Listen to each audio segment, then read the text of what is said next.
in gamma decay. Next topic is classical electromagnetic radiation and transition to quantum mechanics. The gamma radiations can be divided into two general categories, namely electric and magnetic, according to their origin.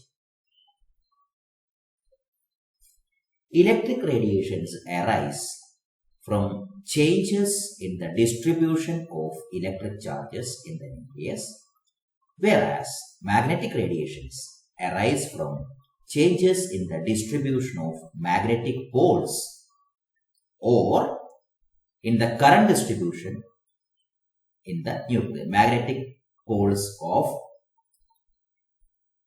in the current distribution in the nucleus. That means magnetic poles of current distribution in the nucleus. Electromagnetic radiation can be treated either as a classical wave phenomenon or else as quantum phenomenon. This type of treatment we use is determined by the kind of physical effect we are trying to describe.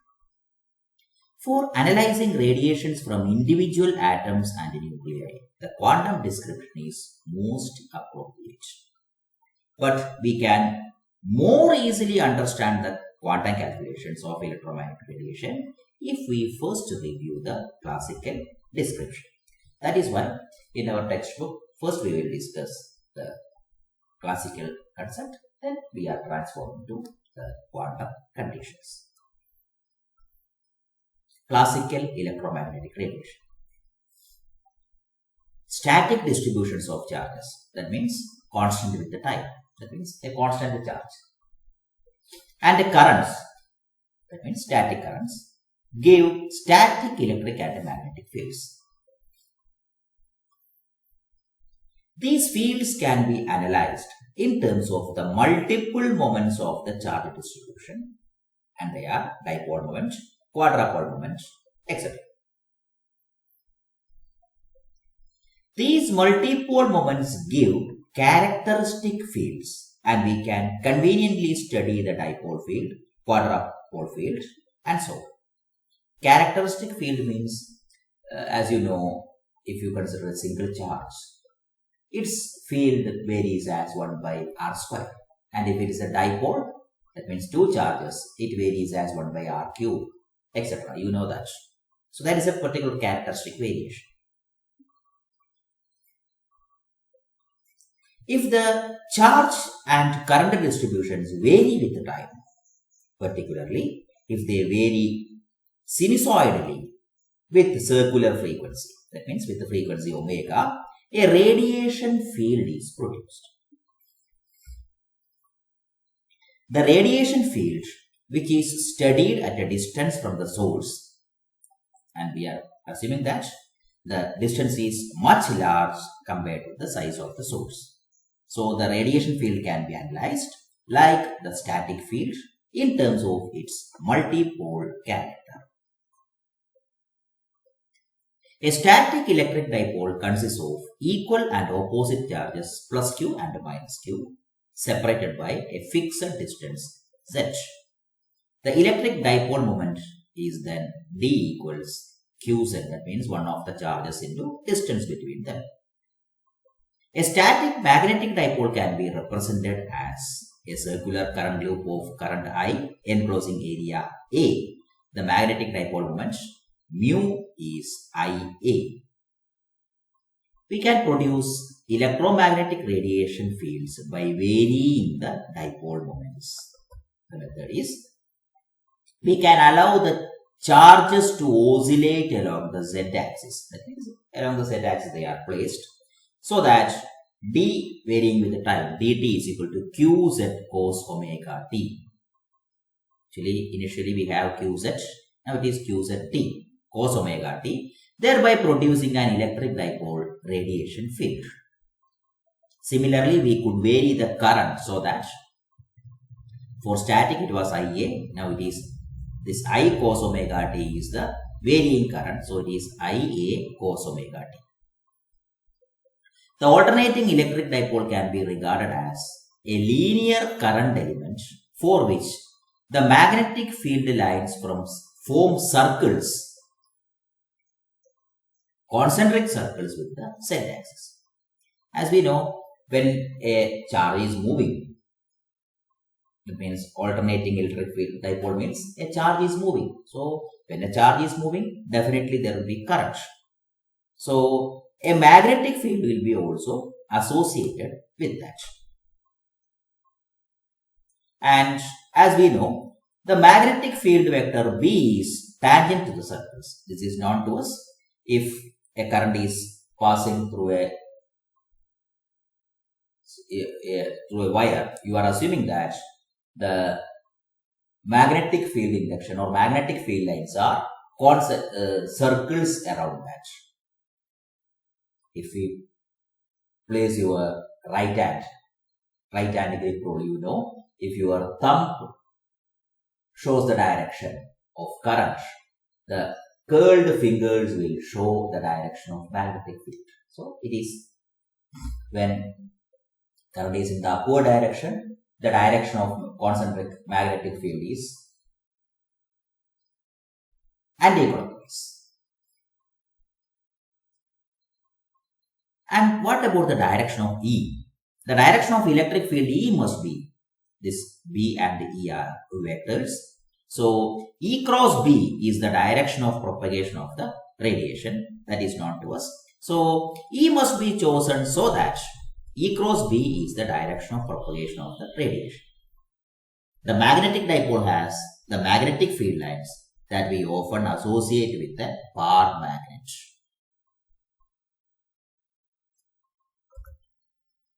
And this is the example. Here, the dipole moment is along the z-axis. This is plus and minus charges. So, at a particular distance, you are trying to measure. And I will explain the details of this figure later. So, at this point, say at a distance r from the dipole, you are measuring. If this is static, we have to consider only the electric field. But if this dipole, that means this plus and minus charges are coming closer and then they are moving apart.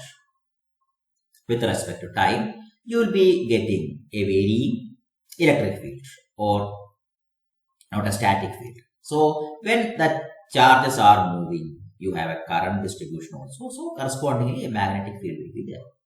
The vectors show the radiation fields E and B at a particular instant of time. So, at this point, you can see that this is the direction of B and this is the direction of E. E and B are perpendicular to each other.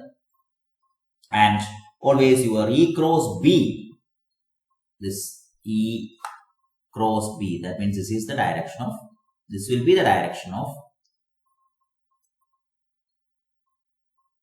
electromagnetic radiation produced. The wires along the negative y-axis, so this is the y-axis, this is the negative y-axis, should be imagined as connected to a current source of frequency omega. So here, in order to get that movement, etc., we are using the current source. The behaviors of E and B under the spatial reflection R2 minus R, this is not plus, R2 minus R is also shown. Here, this is the current distribution. So, if current is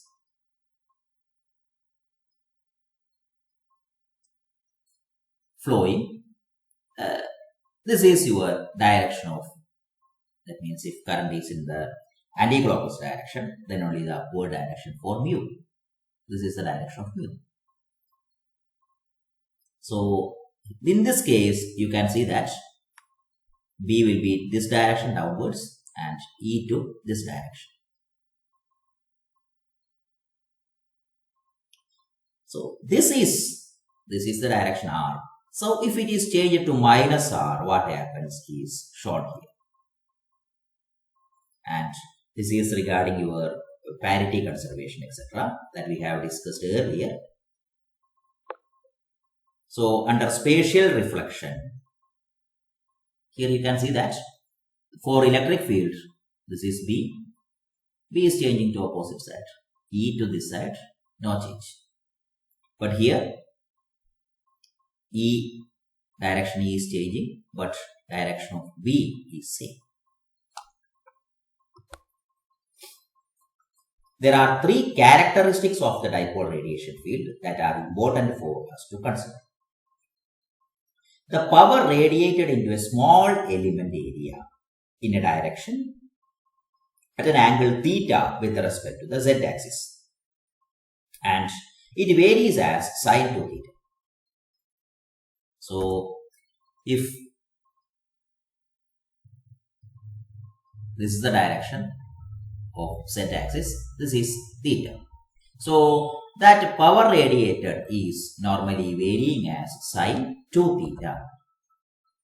The average radiated power can be calculated based on the wave theory or quantum theory, and by correspondence principle, the two calculations must agree when we extend the quantum result to the classical image. It is known to us. We have the correspondence principle, as you have already studied in your modern physics topics. That means when the quantum number is, or when we are exceeding our quantum numbers, that means when we are going to the continuum, or when the quantum calculations approach your classical limits. This characteristic sine 2 theta dependence of dipole radiation must therefore be a characteristic result of the quantum calculations as well. Higher order multipoles such as quadrupole radiations have a different angular distribution. That means this has sine 2 theta, but this is not that sine 2 theta dependence. So, measuring the angular distribution of the radiation is a convenient way to determine which multipoles are present in the radiation. So, you can measure the electric field. If that electric field variation is, say, regarding sine theta wave, then you can say that it is a dipole variation. But if it is not sine 2 theta form, you can say that it is not a dipole variation or dipole field. But if it is according to your quadrupole calculations, so you can say that it is a quadrupole. Electric and magnetic dipole fields have opposite parity. Consider the effect of transformation R to minus R. The magnetic field of electric dipole clearly changes sign, thus Br equal to minus Br. We have shown this. Br equal to minus Br. This is electric dipole. And for magnetic dipole, you can see that B of R equal to B of minus R. This is B of R equal to minus of B minus R. That means this R has changed to minus R. For magnetic dipole, on the other hand, there is no change of sign. So, Br is equal to B of minus R. Thus, the electric and magnetic dipoles, which give identical angular distributions, differ in the parity of the radiation fields. Electric dipole radiation has, as you know, this is odd parity, while magnetic dipole radiation has even parity.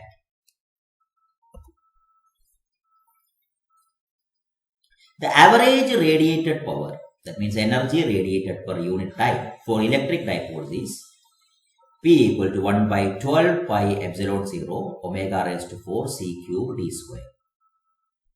As we know, this d is the electric dipole moment. The average radiated power, energy emitted per unit time for magnetic dipole is P is equal to 1 by 12 pi epsilon 0 omega raised to 4 C raised to 5 mu square. Here d and mu represent the amplitudes of the time varying dipole moments. This is known to us. This you have the concept of E by B equal to c square. E by b is equal to c is known to us. So this d by mu will be, that means here you are getting the square. That is why there is a square term, that is c square.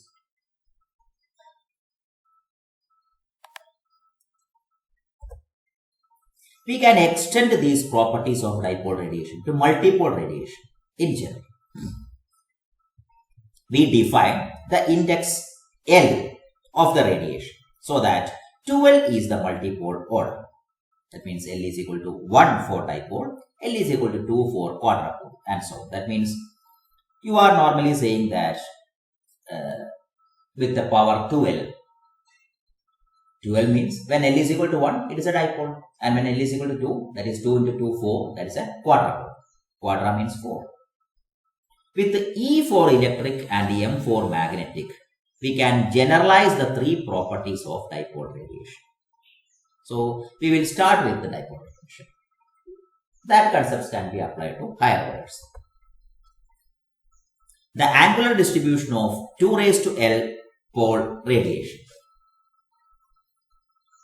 That means this L is equal to 1, 2 raised to 1, that means dipole, 2 raised to 2, quadrupole, etc.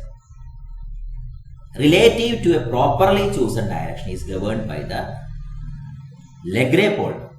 Right? You can call it as your normally term Legendre. It is Legros polynomial P2L cos theta. The most common cases are dipole, for which this actually it is 2 raised to L. It will be P2 1 by 2 3 cos square theta minus 1, and for quadrupole it will be 4 like this. And the parity of the radiation fields that we have already mentioned, pi of ML means L4, the multipole order, and M4 magnetic minus 1 raised to L plus 1, and pi of VL is equal to minus 1 raised to L. So you can see that when this L, say it is 1, here it is minus and here it will be plus. So electric and magnetic multipoles of the same order, that means for first order, electric multipole has odd parity, this magnetic has even parity. And if this L is 2, this we will have even parity, and this has odd parity because it is 2 plus 1 is 3. So electric and magnetic multipoles of the same order always have opposite parity. And this equation we have to use further. So just note that. The radiated power using sigma equal to E or M. That means here this sigma, here and here. That sigma stands for E or M. So that sigma is used as a dummy. E or M to represent electric or magnetic radiation. That means power radiated. We have written an equation similar to this previously in the classical limit.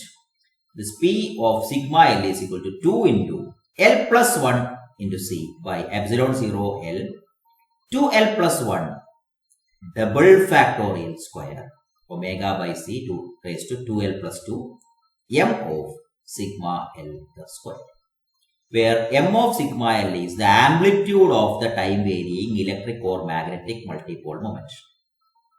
Previously we have used this as D and mu, and now we are using this M of sigma L. So M of EL means electric dipole moment, M of capital M L means that is magnetic moment. Where the double factorial 2L plus 1 double factorial indicates, that means in factorial you will be normal factorial subtracting by 1, but here double factorial means 2. That means 2L plus 1. Next term is 2L plus 1 minus 2. That means it will be 2L minus 1. Next term will be 2L minus 3, etc. up to 1, 3.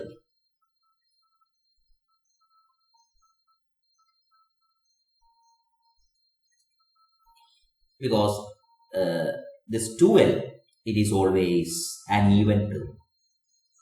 So when you are subtracting an even number from this.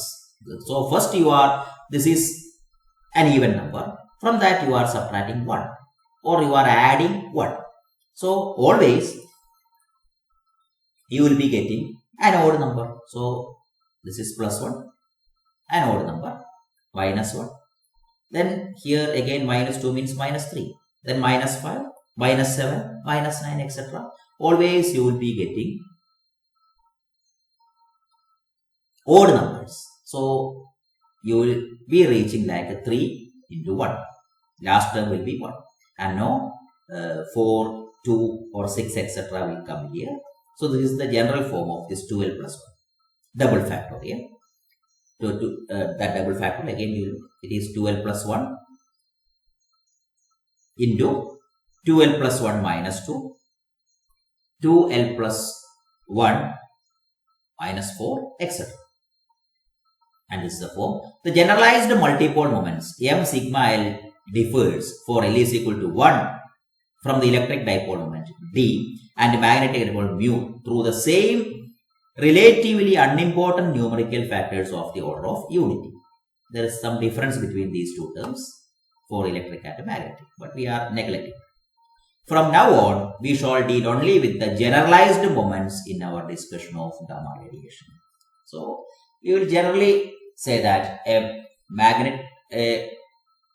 multipole gamma radiation, it can be either magnetic or electric, or it may be dipole, quantum pole, etc. So, this is general. And now we are transforming to quantum mechanics. So, we have to use this equation with some modifications in quantum mechanics. To carry the classical theory into quantum domain, all we must do is quantize the sources of the radiation field, that is, classical multipole moments. So, it is necessary to replace the multipole moments. Actually, this was the multipole moments. It must be quantized by appropriate multipole operators that change the nucleus from its initial state psi I to the final state psi f. And similar to your alpha and beta radiation, the decay probability is governed by the matrix element of the multipole operator. This we have done in our beta decay discussion. So, this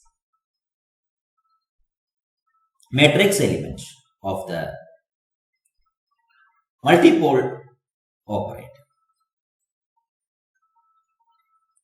that you are normalizing as m of fi initial to final of sigma l as integral psi I star m of sigma l psi I dv. This is for the volume d. The integral is carried out over the volume of the nucleus. We shall not discuss the form of the operator m of sigma l.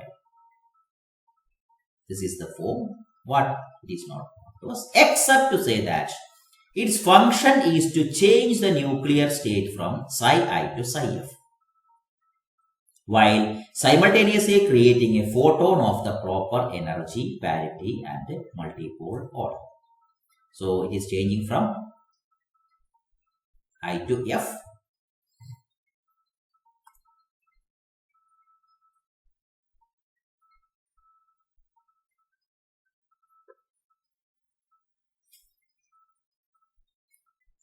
This was the previous expression in our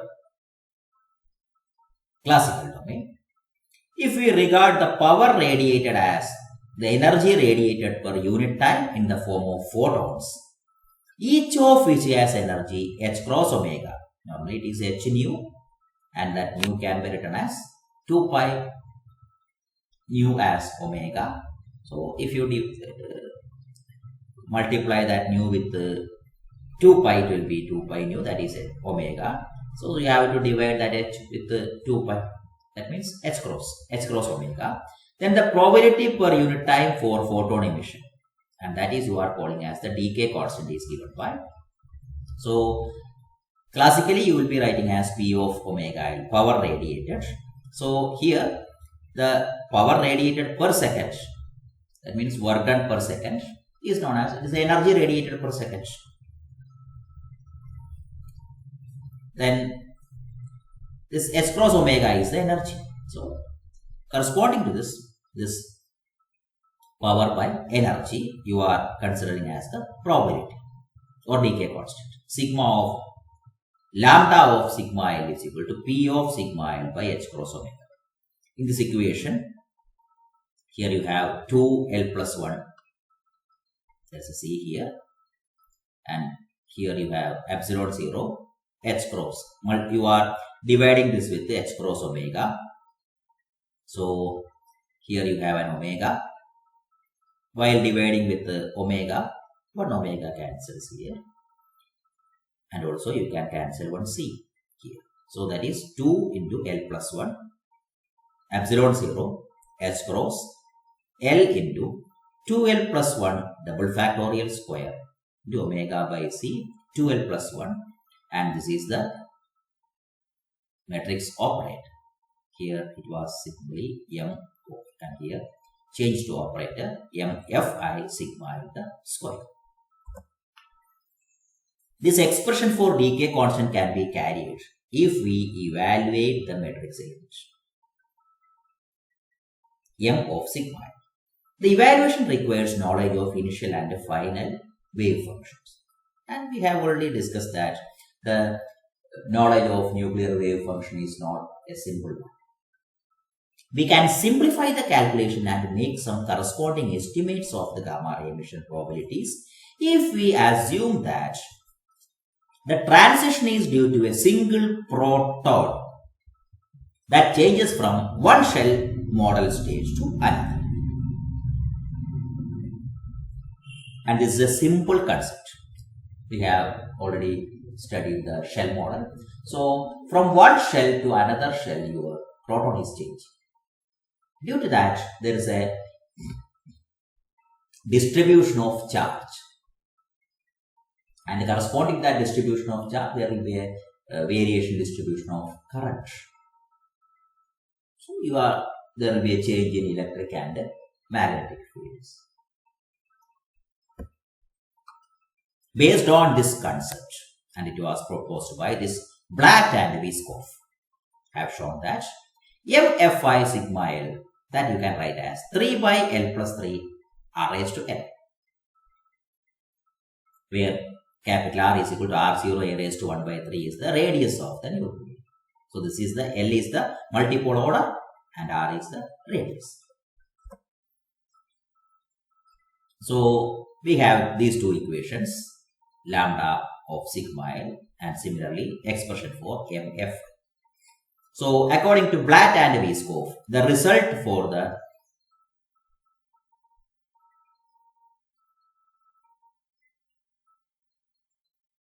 this ML, the sigma L you are writing as EL for electric. EL transition probabilities. You can compare these two equations. In this equation, we are multiplying numerator and denominator with first with 4 pi. So this will become 8 pi. Then into L plus 1. This 4 pi epsilon 0 h cross we have taken to this side. So here you have L into 2L plus 1 double factorial square.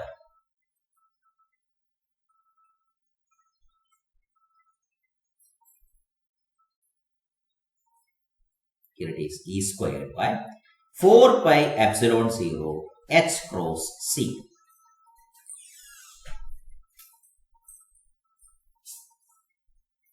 you have multiplied this omega with h cross.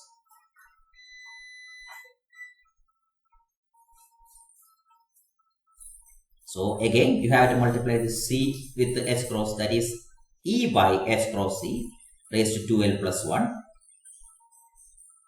This you are getting as 3 by l plus 3 the whole square. An additional c here. So here c r raised to 2l.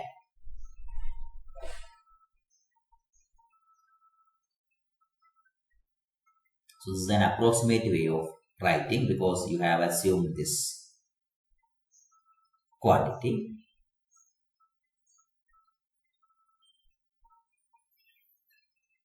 Where lambda is in seconds and E, this E means it is the gamma ray energy. It is in MeV.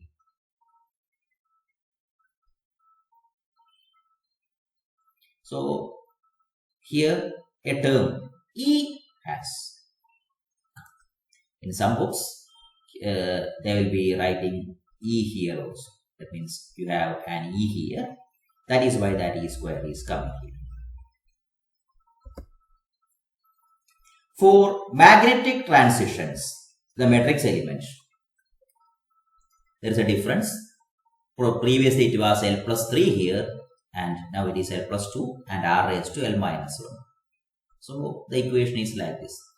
The magnetic operator also includes a factor that depends on the nuclear magnetic moment of proton. The results of the ML transition probabilities. This is similar to your electric. And here also it is similar, E square by etc. And this term, it is again similar. But here it is 3 by L plus 2 raised to 3 by L plus 2 and R raised to L minus 1 square, you are getting as 2L minus 2. And this term, mu p minus 1 by L plus 1 the whole square by H cross MPC the whole square. This is the term we have to write for the nuclear magnetic moment of the proton. And normally this factor you are writing as, it means this mu p minus 1 by L plus 1 the whole square by L number 10. And in some books, in place of this L plus 2, they are writing L plus 3. So we have these two equations now. You can compare them. This is the difference for magnetic. And also here you have 2L plus 1 here, that is same. But in place of here, it is 2L minus 2. And this is L plus 2 and this is L plus 3. And in some books, here also they will use L plus 3 for a easier comparison. And these estimates for the transition rates are known as Vyskov estimates.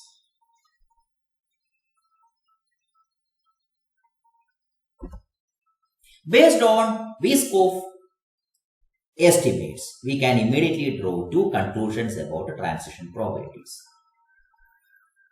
The lower multipolarities are dominant. That means increasing the multipole order by 1 unit. Means 1 unit means L is equal to 1 means dipole. 1 unit means L is equal to 2. You will be getting a quadrupole. Reduces the transition probability by a factor of about 10 raised to minus 5. Means always your lower order poles are dominant. A similar effect occurs in atoms in which the most common transitions are dipole. This is magnetic atomic nuclear case we are saying, and in normal atoms also we are always experiencing dipoles. For a given multipole order, electric radiation is more likely than magnetic radiation by about 2 orders of magnitude in medium and heavy nuclei. So electric radiation is, that means gamma rays which are emitted, and you can its order should be there and its nature. Actually you are classifying this gamma by either electric multipole radiation or magnetic multipole radiation. So the nature, the origin may be due to an electric transition. And that all in these topics. Thank you. So you have to just study these two. And in the next topic, we will be discussing the parity and angular momentum selection rules for gamma decay also. So this is not derivation is required for this. These are the Weisskopf estimates. And actually, this Blatt and Weisskopf have done this. And thank you.